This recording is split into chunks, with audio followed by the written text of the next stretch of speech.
My grandfather fought against the Nazis in the Second World War. My father fought the Viet Cong communists in the Vietnam War.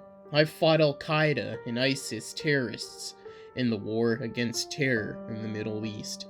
But my family has also fought another war for generations, a war against the army of darkness, eldritch horrors and evil men wanting the Necronomicon, the Book of the Dead, with pages made of human flesh and text written in human blood.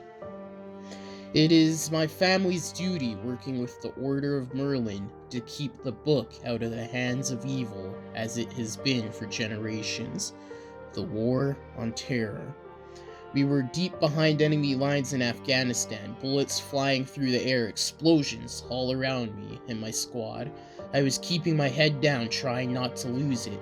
My pulse was rushing, my heart pumping, and I had no time for anxiety. That PTSD would come later. For now, I just returned fire. One of the terrorists ran behind cover. The other one I got in the kneecap. He would never run again. Alex, my best mate, was covering right beside me. "Cover me," he screamed, and I did as he rushed to the next cover. He got a grenade out and threw it over the cover to the hiding terrorist on the other side. It exploded, and we could see a rain of blood falling down. "Great work, guys," Tommy, my squad leader, praised our effort. "But don't forget about this guy." Jones joined in the conversation and ended the life of the terrorist I had previously downed on the sand with his loud machine gun fire. "Great work, guys," I said to the others. It was just the four of us against an unknown number of terrorists. The demon. We were approaching the enemy stronghold. There were 5 terrorists and 3 hostages, 2 women and a small child, a boy of maybe 7 at the most. We all decided on a target each and quickly killed 4 of the terrorists with straight headshots. Their exploded heads and brain matter were spread out on the sand. The last and final terrorist would be trickier though. He was hiding behind one of those hijab-wearing women, using her as a meat shield with a knife to her throat and a small handgun pointed in our direction. "Typical ISIS terrorist scum, hiding behind a woman," Tommy said. "Haha, you fucking infidels know nothing. My name is Karim, and I only use the Islamic State for my own benefits. God is dead, Allah is powerless. There is no heaven, only eternal suffering. I piss on the Bible and wipe my ass with the Holy Quran. What I seek is an unholy book of terror and necromantic, and a book made of human flesh and pain written in blood and suffering. My ancestor, Abdul Lazard, and they called him the Mad Arab for it." Then I could see his dark eyes switch colors to a bright yellow. It scared me, but my squad mates seemed unaffected, except for Alex. It was as if only him and I could see what was happening. "That is not dead which can eternal lie, and with strange eons even dead may die." No one understood what he was talking about except for Alex, it seemed. He started chanting in some unknown language. "What the fuck?" Tommy screamed in anger. "What is he talking about?" And it seemed like a bunch of gibberish, a bunch of nonsensical terms, but somewhere deep in my mind it clicked, and it auto-translated.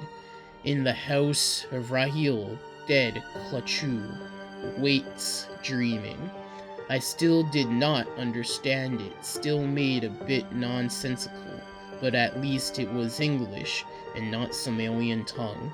I took aim at Karim. I knew he was a thing of evil, and I had to end his life. I could see his eyes switch colors again, burning red with hatred this time, and it looked like the motherfucker had grown horns, like a demon. Demon or not, I had only 1 shot, so I had to make it count. I took the shot as Karim was screaming for reinforcements.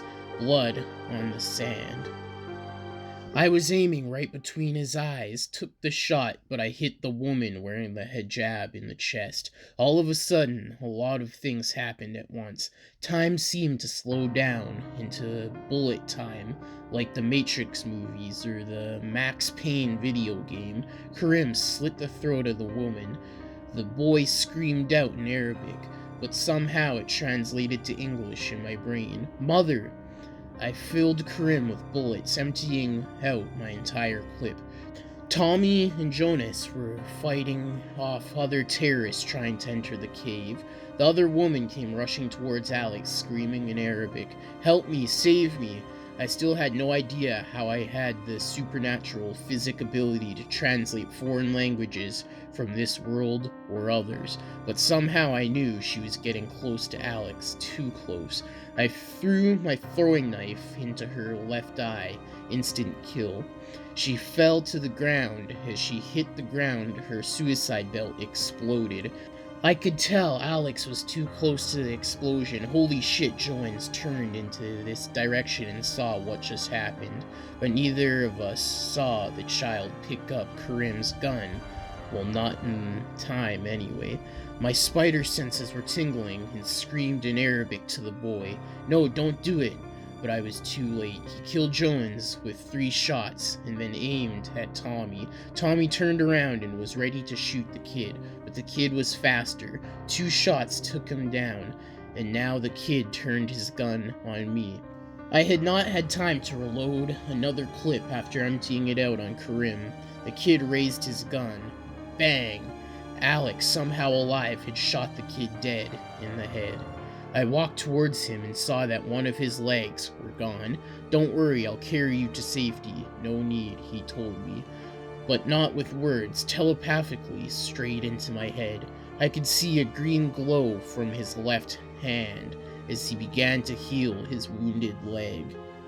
I have special abilities just like you have. I work for the Merlin Order. I am here on a mission to capture the Necronomicon, the Book of the Dead, and you will help me.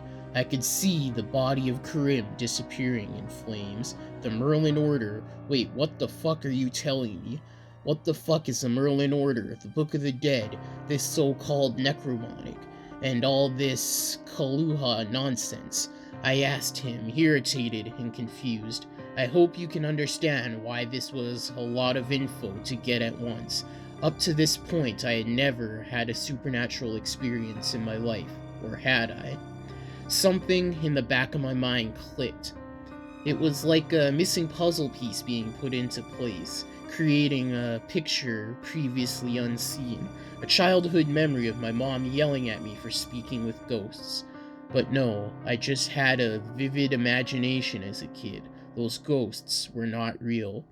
Also, I remember my father sitting at a fireplace showing me swastikas from dead Nazis my grandfather had collected from SS troops he had killed in the Second World War. My father had cut ears from Viet Congs he had killed in the Vietnam War, and there was something else he had said about Kaluha, an eldritch god with a beard made from tentacles like some hentai monster, but far more sinister and ominous, and the book of the mad Arab Abdul Hazard, made out of the flesh of innocent humans he had tortured and killed, fathers and mothers, and the pages were written with their children's blood. Something about this book having the power to wake Kuluha sleeping in the house of Rahil, and when he woke, he would end the World War. But alas, I had no time to reminisce. More terrorists were coming. Somehow, my newfound supernatural intuition told me. My spider senses were tingling, to put it into comic book terms.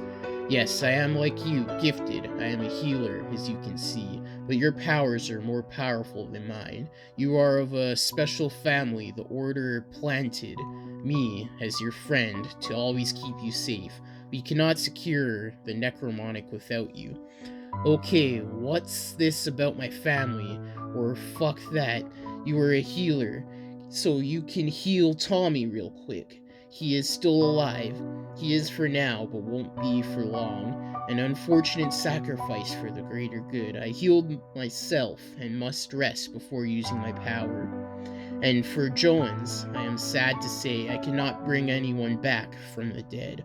There are limits to my powers. We must go now, and quick. Terrorists are coming, the worst thing, much worse, and we cannot let them find us. This was also a lot to take in, so the Order had planted him. Was he ever truly my friend? Also, I did not like the coldness in his voice. I understand he could not save Tommy, but he seemed uncaring. Meanwhile, my eyes were filled with tears. We walked past him, screaming for help, but we just left him there.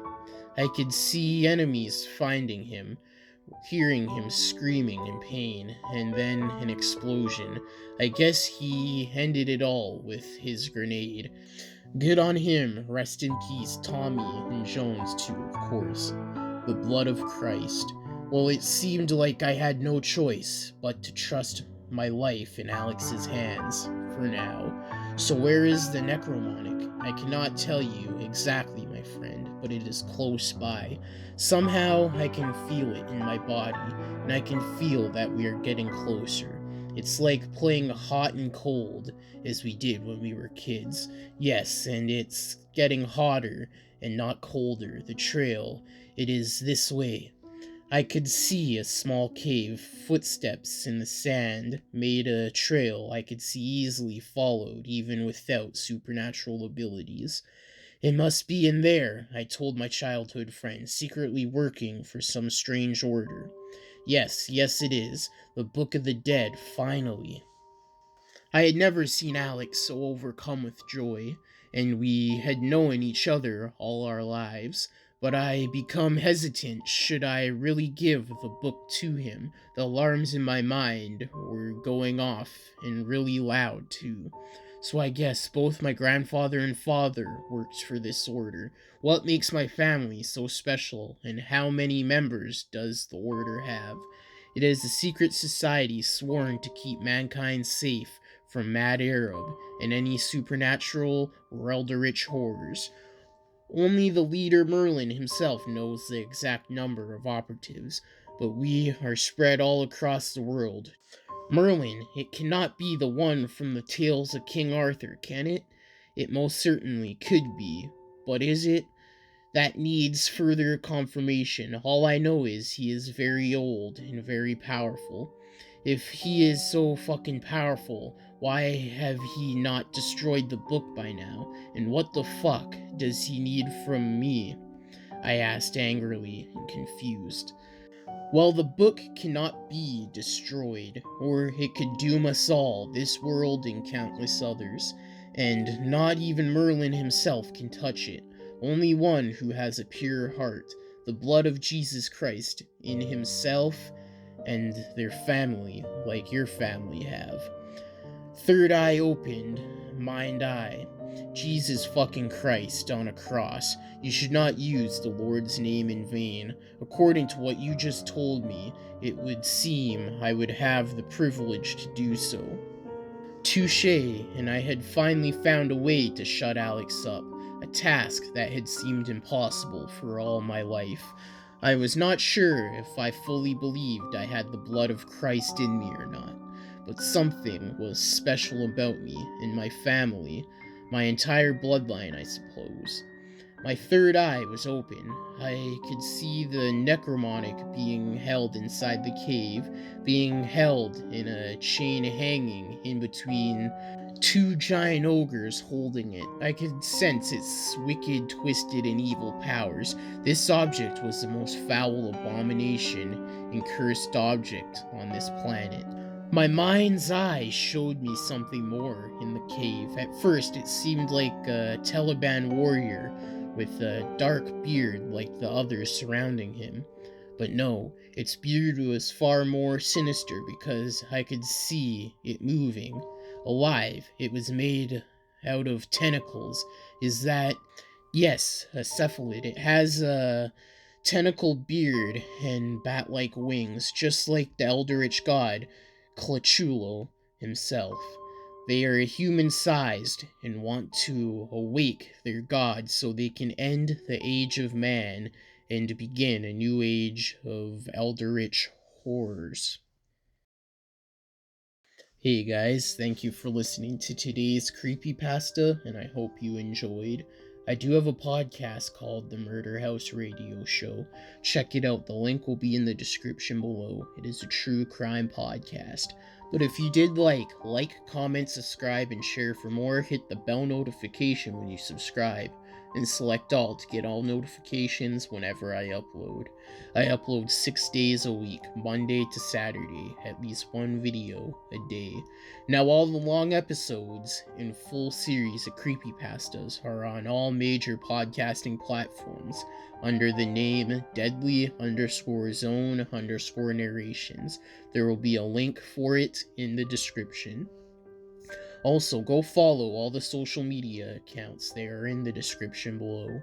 I do have a subreddit called Deadly Narrations. The link will be in the description. Also in the description below are the sources to the creepypasta and the music used, so go check those out. Let me know what creepypasta you would like to hear next, or if you have your own you would like me to narrate. Or if you have a creepypasta series you would like to hear, send them to me on any of the social medias, in the DMs, or to my email address, which is also in the description, or leave them in the comments below. Also in the description is the author's social medias if they have any listed. But that's it for today's creepypasta. I hope you enjoyed. Until next time in the Deadly Zone, stay deadly and stay spooky.